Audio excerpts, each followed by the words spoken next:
Thank you for coming. Thank you to all the media who are here. Thank you to KFK Radio Greeley for covering this live, and for all those folks who are listening out over the internet and on the radio. I'm David Kopel, the Research Director of the Independence Institute and the attorney for the sheriffs in this civil rights case, which is being filed today in federal district court. Today, we'd like to have the plaintiffs in this case, the 54 sheriffs, and the other peaceable, good citizens and organizations of Colorado who are bringing the civil rights lawsuit, explain why they're doing so.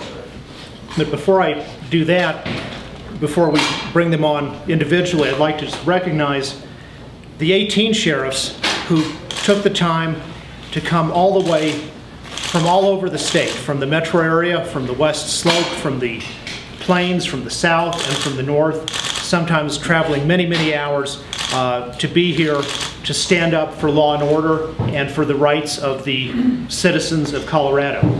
So the sheriffs that are here with us today are Ken Putnam of Cheyenne County, Jim Fall of Prowers County, Fred McKee of Delta County, Lou Valerio of Garfield County, Rick Dunlap of Montrose County, Tom Nestor of Lincoln County, Tom Ridnour of Kit Carson County, Dennis Spruill of Montezuma County, Justin Smith of Larimer County, Jim Biker of Fremont County, Chad Day of Yuma County, John Cook of Weld County, Brian Norton of Rio Grande County, Larry Kuntz of Washington County, David Weaver of Douglas County, Terry Makita of El Paso County, Randy Peck of Sedgwick County, and Bruce Hartman of Gilpin County. And of course, there are 36 additional sheriffs who weren't able to be here today, but who have stood up and stepped forward to be the plaintiffs in this case, standing for the rights of the citizens of Colorado against unjust invasions. And so now I'd like to bring on first Weld County Sheriff John Cook. He is also the past president of County Sheriffs of Colorado and currently vice president of the Western State Sheriffs. Thank you, Dave. Good morning. I'm Weld County Sheriff John Cook, and I'm here today actually with mixed emotions. On one hand, I'm proud to be a part of this historic case, proud to stand with 53 of my fellow elected sheriffs who willingly put their name on this lawsuit because they took an oath to uphold the Constitution. On the other hand, it really saddens me that we have to even be here today at all. It never should have come to this. It never should have got to this point in the first place. It's a shame that the sheriffs, women's groups, disabled shooters, and business owners had to band together and sue the state to protect the right that the founders guaranteed to us in our Constitution. For me, this lawsuit is about two things. First, upholding the Constitution, which I took an oath to defend, just like the other 53 sheriffs. But it's also about public safety. These bills do absolutely nothing to make Colorado a safer place to live, to work, to play, or to raise a family. Instead, these misguided, unconstitutional bills will have the opposite effect because they greatly restrict the right of decent, law-abiding citizens to defend themselves, their families, and their homes. Public safety is about establishing priorities and allocating resources. The sheriff's priorities and resources are focused on catching the murderers, rapists, child molesters, drug dealers, burglars. In other words, the evil element in our society, not the law-abiding citizen whom these bills target. Furthermore, supporters of these bills put law enforcement in an impossible situation because there is no way to enforce them. From the perspective of the sheriffs, this legislature had an agenda rather than good public policy in mind when they rushed these bills through. And in their rush to pass new laws, they didn't bother listening to the people charged with enforcing them.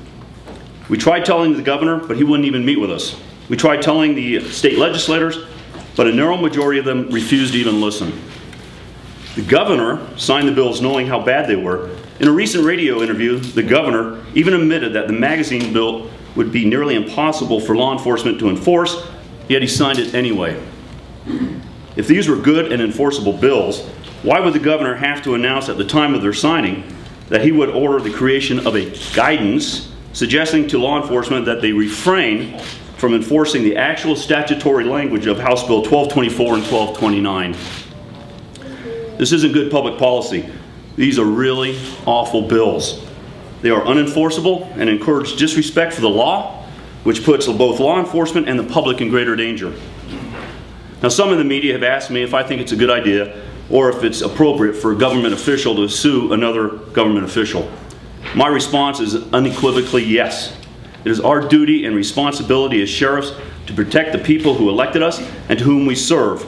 And to quote the renowned Jewish rabbi Hillel, it is not if not us, who? If not now, when? But do not assume, however, that this lawsuit is about party affiliation, because it's not. We have sheriffs from both sides. We have both Republicans and Democrats joining the suit. It is also not about urban versus rural, like the governor likes to portray, as we have both rural and metro sheriffs signing on as plaintiffs. It's about the Constitution. It's about the 2nd and 14th Amendment. The suit is about our way of life, our freedoms, our rights, and our liberties, which transcend political affiliation and place of residence. Whether you live in Julesburg or Denver, Rocky Ford or Aurora, Nucla or Colorado Springs, this lawsuit is for your rights and for your safety. Thank you.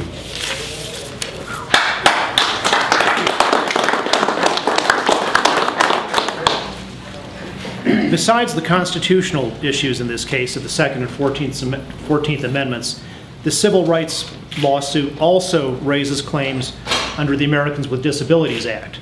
So now I'd like to present Dylan Harrell, who is one of the disabled plaintiffs in this lawsuit and also a member of Outdoor Buddies, which is Colorado's leading organization that enables people who have some disabilities to participate in the outdoor sports.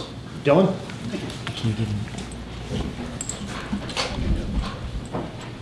Hi, my name is Dylan Harrell, and I'm a plaintiff in the case being brought today. I'm a Colorado resident, born and raised, who also happens to have a disability, which makes it more difficult for me to defend myself and my family, which include 2 small children. As an outdoorsman, I also often request the assistance in the safe handling of my firearms anytime I'm transferring from my wheelchair to an ATV or another vehicle. I have firearms for the purpose of defending my family that use magazines that are now made illegal by House Bill 1224. I also have firearms for sporting uses that use magazines that are made illegal by House Bill 1224.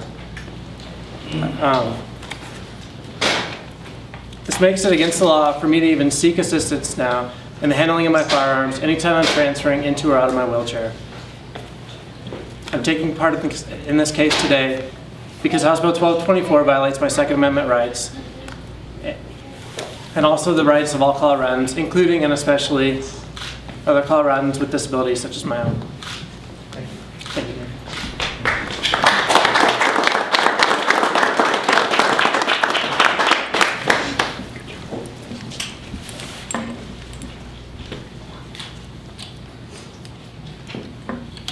Our next speaker is Catherine Whitney, the president of Women for Concealed Carry.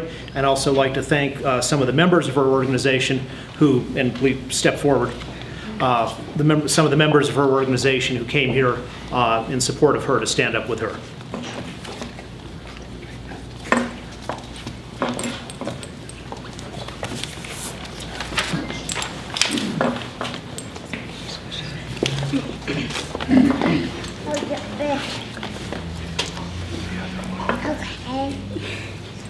We are daughters, wives, and mothers. We are professionals, students, veterans, and stay-at-home moms. We are survivors of sexual assault and violent crime. We want to protect our bodies, our lives, and our children. And the United States Constitution recognizes our ability to do that. At its core, the Second Amendment protects an individual's right to self-defense. This is a fundamental right, and a right that House Bills 1224 and 1229 violate. Women for Concealed Carry is a nonprofit organization committed to preserving innocent life. We advocate for a woman's ability to determine how to defend herself and her family. We are committed to working with lawmakers to ensure all laws allow women meaningful defense options when confronted with evil. The ease with which the governor and the state legislature dismissed our safety concerns is troubling. We believe House Bills 1224 and 1229 unconstitutionally restrict a woman's right to self-defense. So today we ask the court to declare these bills void. For the sake of our lives and the lives of our young children, we ask the court to issue injunctions against the enforcement of these dangerous bills. Briefly, I will describe why House Bill 1224 is so dangerous for women in Colorado. According to the Colorado Bureau of Investigation, forcible rapes are becoming more and more common in the state. Last year, there were 2,236 forcible rapes reported in Colorado. And this number does not include those that went unreported, as most do. As women, we do not carry concealed handguns because we think we will be attacked or raped by a stranger. We carry because we already have been or don't want to be. House Bill 1224 will make it much more difficult for a woman to defend herself and her family. Governor Hickenlooper and the bill sponsor say House Bill 1224 bans all magazines with removable floor plates or end caps. And the majority of handgun magazines have removable floor plates. Most handguns will not work without a magazine. So this bill bans more than magazines. It effectively bans the handguns to which they attach.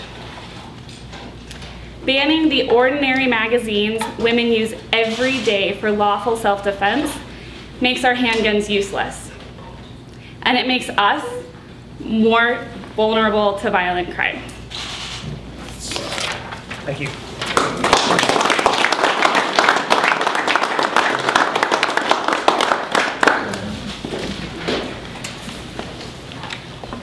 Our next speaker is Don Shawcroft, President of the Colorado Farm Bureau. Good morning. I am Don Shawcroft, President of the Colorado Farm Bureau and a fourth-generation rancher from the San Luis Valley. Farm Bureau is engaging in this lawsuit because of the effects of these laws on Colorado farms and ranches, their families, their businesses, and their way of life. The Second Amendment is an important consideration in this lawsuit. It is important to member families of Colorado Farm Bureau and literally sacred to many citizens of rural Colorado. We believe that it is a citizen's right to keep and bear arms as guaranteed by the Second Amendment. We strongly oppose any law that would erode that right. Many of our farmers and ranchers need access to firearms to protect their livestock from predators, especially during the springtime when most young are born. They also need access to firearms to protect themselves and their families. Because in rural areas, law enforcement is spread very thin, and very seldom is there an officer just around the corner. Most farms and ranches in Colorado are owned and operated by families, which may include several generations: aunts, uncles, cousins, in-laws, or stepchildren.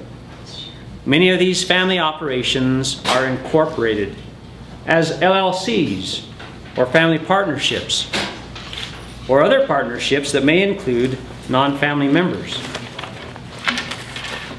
Requiring background checks for transfers between these partners creates an unfair burden to farmers and ranchers, as there are not very many FFLs available to perform these background checks in rural areas. In addition, many of the people in rural Colorado engage in hunting and recreational shooting. These activities take place certainly among family members, but not only family members. They include neighbors and friends. This bill would limit the ability of sportsmen to loan their weapons to their hunting partners. It means a farmer cannot loan a firearm to a friend, without a background check. It makes youth hunting and sporting activities very difficult to encourage. It creates a patchwork of confusion for thousands of hunters who enjoy recreation on the open vistas that are provided in Colorado by farmers and ranchers. The law banning magazines that hold more than 15 rounds unknowingly, and I believe unintentionally, criminalizes an otherwise law-abiding citizen. As has already been stated, nearly every magazine has been designed to, quote, be readily converted, and limits the ability of a farmer or a rancher to protect himself, his family, and or his livestock. A ban on the number of rounds that a magazine can hold could in fact mean the difference between life and death. If a farmer or rancher needs to take the time to reload his weapon when a predator such as a bear is advancing on himself or his livestock, he could potentially take too long and lose his life or those of his livestock. The requirements of these laws are unreasonable and, as has already been stated as well, may be nearly impossible for citizens to comply with.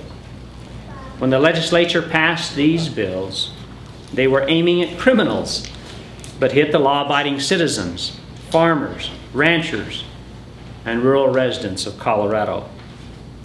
These bills are bad for Colorado, and that is why we are engaging in this lawsuit against the state. Thank you.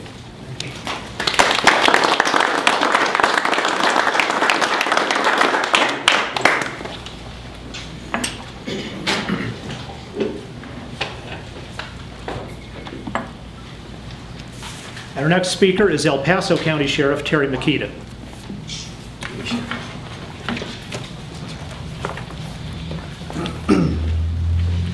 Well, good morning. I'm El Paso County Sheriff Terry Makita. Today is truly a historic day in the state of Colorado. And like Sheriff Cook, I could not be more honored to stand alongside my fellow sheriffs.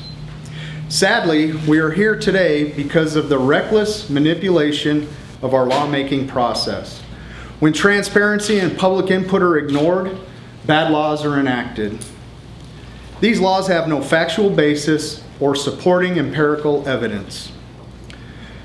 When a law broadly targets law-abiding citizens at a greater proportion than criminals, it's a bad law.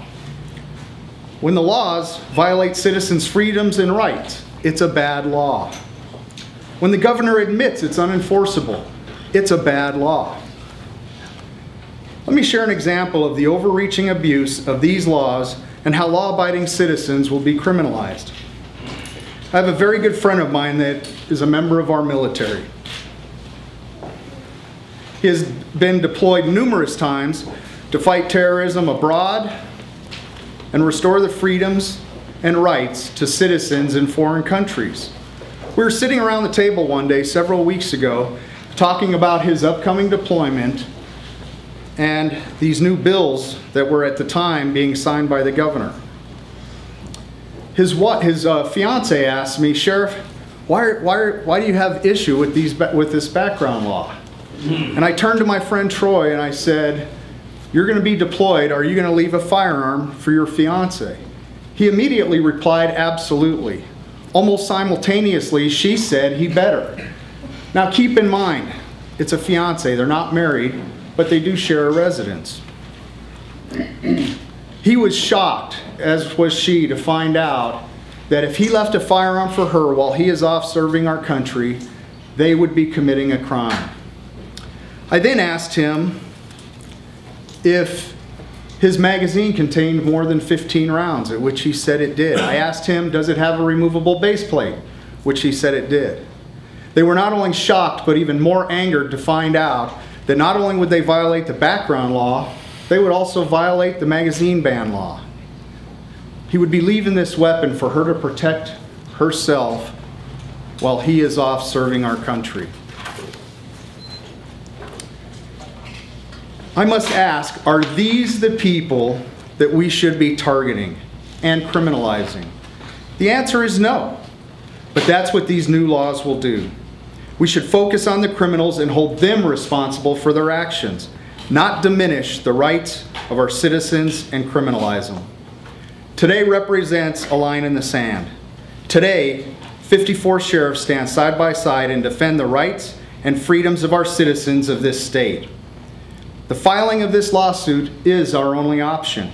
We did not ask for this, we did not want this, but we will not stand by silently while good citizens are deprived of their rights and criminalized. We each took an oath. The line in the sand has been drawn, and we will stand united. Thank you.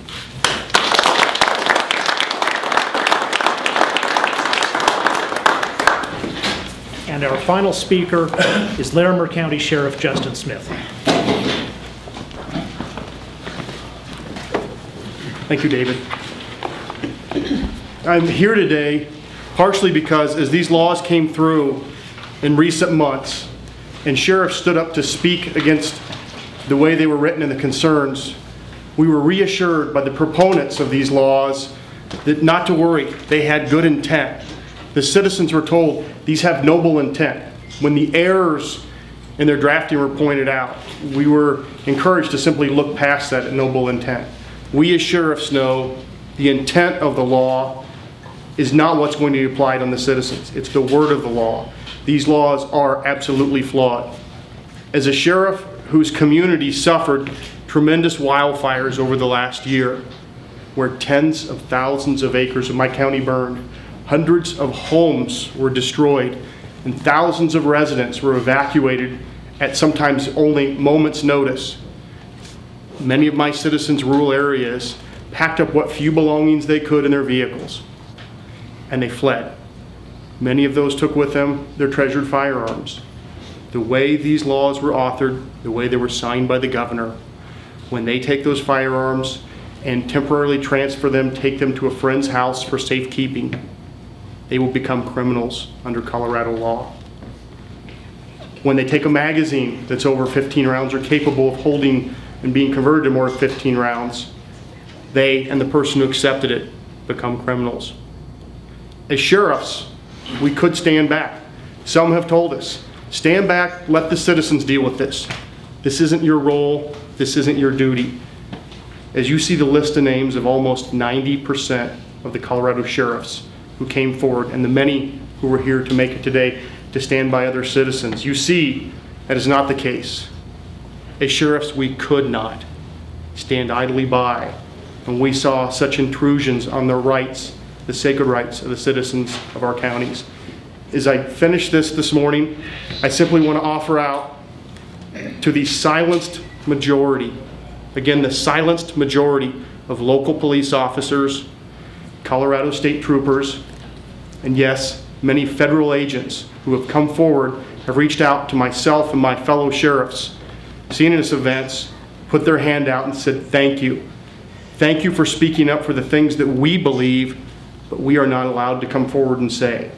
So on behalf of the citizens, on behalf of those involved in this lawsuit, on behalf of the peace officers around this state who've sworn those sacred oaths, we will step forward, we will stand up, and we will bring justice back to the state of Colorado. Thank you.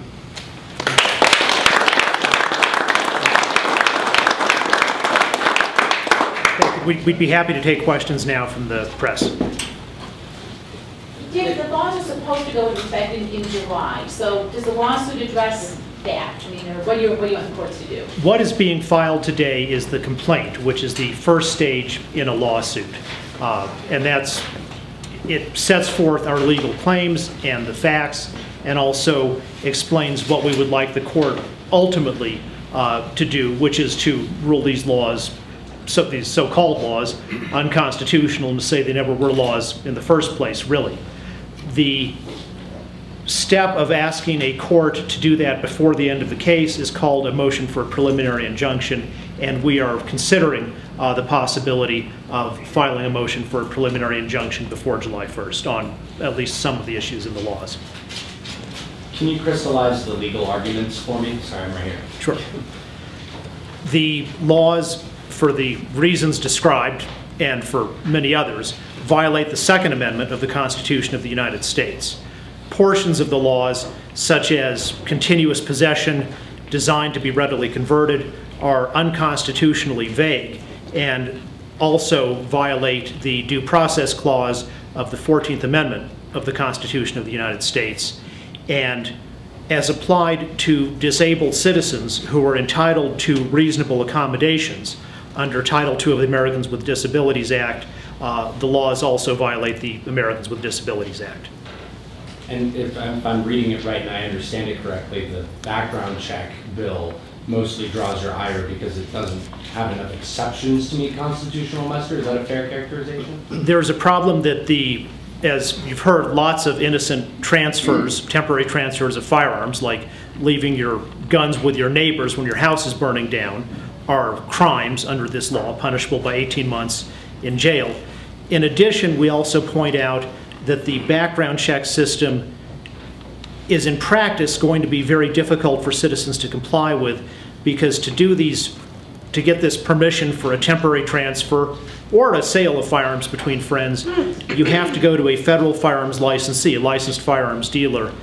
The House Bill 1229 says the maximum fee that the dealer can charge for that is $10. And based on our research so far, there will be very few, if any, firearms dealers who are willing to undertake this time-consuming process of the paperwork, the legal risks they face when filling out the paperwork, the time it takes, the hours or days for Colorado's so-called instant background check, so that in practice it may be almost impossible for citizens who want to go through the background check process for a private transfer to be able to do so. Dave, can you talk a little bit more, the 14th Amendment in particular, because when we talked about this last time, that really stood out, the rational and clear aspect of it, and why you believe this isn't, and the governor's signing statement helps to support that. Sure. The 14th Amendment says that no state shall deprive a person of life, liberty, or property without due process of law. As the courts have, I think, correctly interpreted that, it means that citizens have a right to know in advance what the laws are so they can comply with them, and the laws have to be things that they actually can comply with.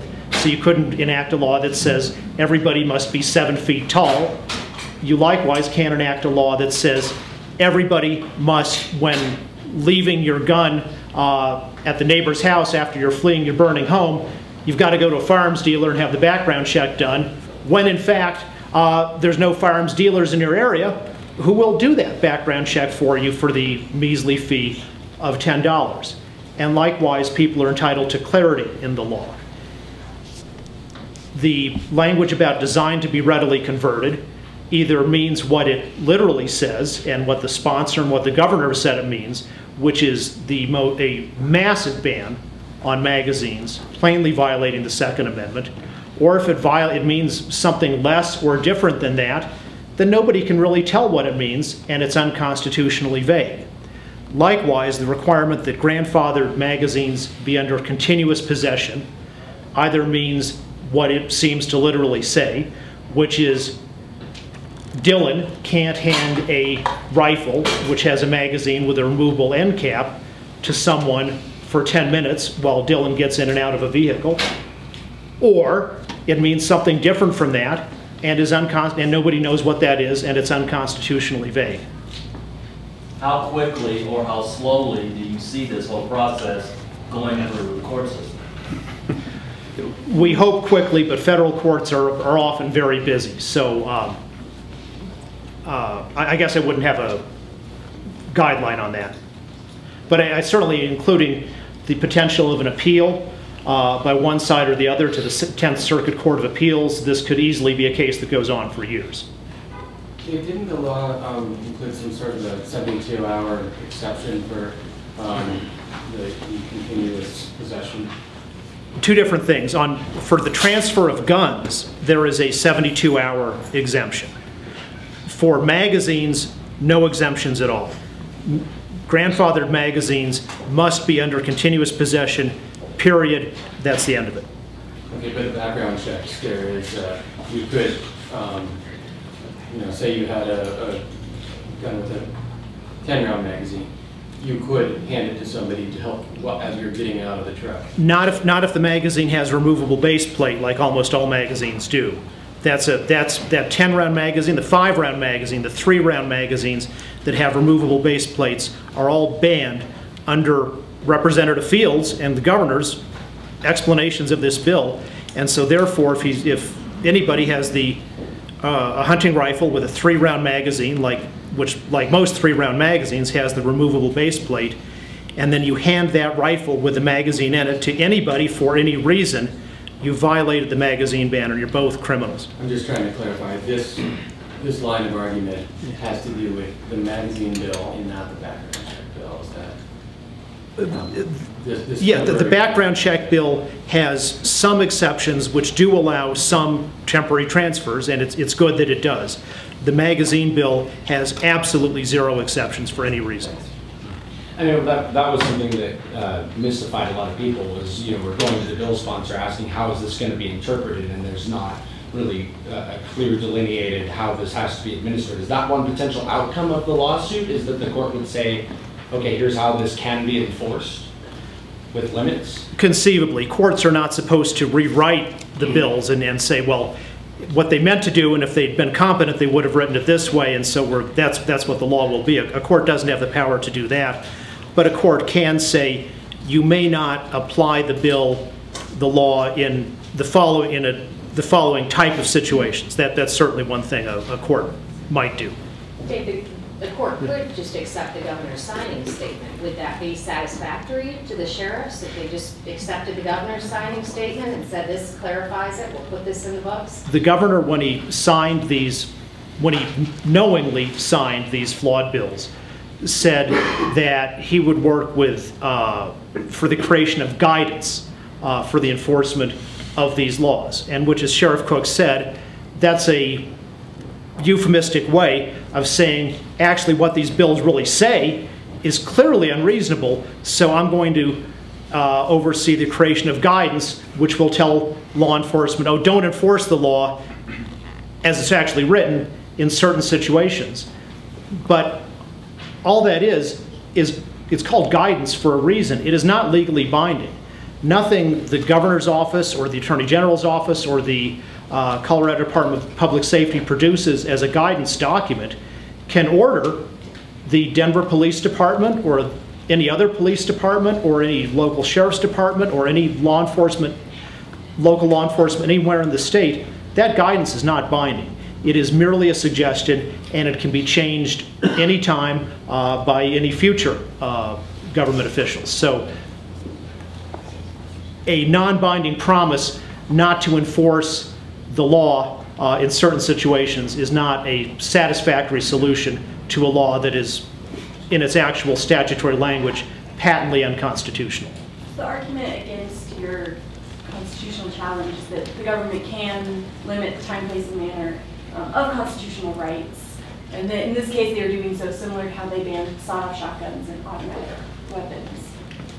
Yeah, and I think your argument gets exactly to one of the key legal issues in the case, and it's why the legislature failed to follow the guidelines the District of Columbia versus Heller had set forth in finding the DC handgun ban unconstitutional, and then in McDonald versus Chicago, finding the Chicago handgun ban unconstitutional. What the Supreme Court said is you may not prohibit arms which are typically owned by law-abiding persons for lawful purposes. So if you've got arms that are in that category, and that includes magazines, that's the end of the case, in our view of the legal issues. At the same time, the court said you can ban things that are the opposite of commonly used by law-abiding persons for lawful purposes. The opposite of that is what the court calls dangerous and unusual weapons. And is exactly as you say, the paradigm examples cited by the court are machine guns and sawed-off shotguns. And as we will present to the court, all the arms we're talking about are in that first category where Heller and McDonald versus Chicago plainly rule out prohibition. A pistol with a 17-round magazine is not some dangerous and unusual weapon that's only used by gangsters or terrorists or nuts. It is a very good choice for a law-abiding citizen for lawful protection. It's very commonly chosen by law-abiding citizens for lawful protection, and for precisely the same reasons that the sheriffs and their deputies so often choose similar weapons, because they are the best tools in so many situations for the protection of innocent lives, for the protection of self and others. But what about 100-round magazines? Is that a commonly used thing? Is this just that lawmakers went too far with 15 too low, but 100 rounds is a dangerous, unusual weapon? Our lawsuit is about the law that was the statute that was actually passed. I think if the legislature had banned 100-round magazines, my guess is you wouldn't see 54 sheriffs standing up here. What they did is they set the ban at 15 on the one hand, and then they set the ban at everything less than 15 on the other. That's the law that they enacted, and that's the law that's unconstitutional. I think what she's getting at, though, is it the number of rounds, or is it the removable base plate and all these other issues that aren't delineated in the language? Well, both are defects in the law, and certainly in our complaint, which will be online later today, we say that certainly very clearly in the category of commonly owned by law-abiding citizen for lawful purposes is handgun magazines up to 20 and rifle magazines up to 30. We don't have a position on numbers larger than that, because for purposes of the case we don't need to. The House Bill 1224 clearly goes over the constitutional lines just at those numbers I've delineated, without even having to get into the issue of, you know, what about 35 or 40 or whatever. Sheriff Makita, maybe you can speak to this. If this is going to drag out in the courts for who knows how long, you guys are still going to have to live with it, I guess. Are you ready to do that? And are you ready to live with these laws for as long as it takes for the courts to resolve this situation? I mean, how are you seeing that? Well, this is the process that we have to follow, so absolutely. If it is drawn out, we'll be here. And it's no different than the criminal cases that we initiate that last throughout an entire career in some cases. The wheels of justice are not known for speed, and we'll work within that system, and that's been our intent all along, is to use the system that's in place to have our voice heard and our concerns expressed. Sheriff, do you intend to enforce the law, though? If this drags out for years and years, do you enforce this law, or do you choose not to enforce it? Well, it's not a matter of whether, I'll speak for myself, it's not a matter of whether I choose to enforce it or not. It's unenforceable, which is one of our key elements. The scenario I gave with the soldier that is a friend of mine, I doubt I'm going to go down the street each time I know he's deployed and ask him to present me a background check, because I have more important things to do, and he's not a threat to society. He's a threat to terrorists, not to citizens in our community. So the question is kind of a circular question that there is no answer. I can't enforce what is unenforceable, which is part of our lawsuit. David, you said that you were considering filing a motion for a preliminary injunction. Can you tell me why you're just not going to go ahead and do that? Well, when you file a motion for a preliminary injunction, you carry a very heavy burden, and the court has to draw many presumptions against whoever's filing for a preliminary injunction. So we'll be analyzing that in the coming weeks about the possibilities on the various issues in the case on a preliminary injunction. Oh, and I should say, I believe the lawsuit has actually been electronically filed in federal district court, so the case has now commenced.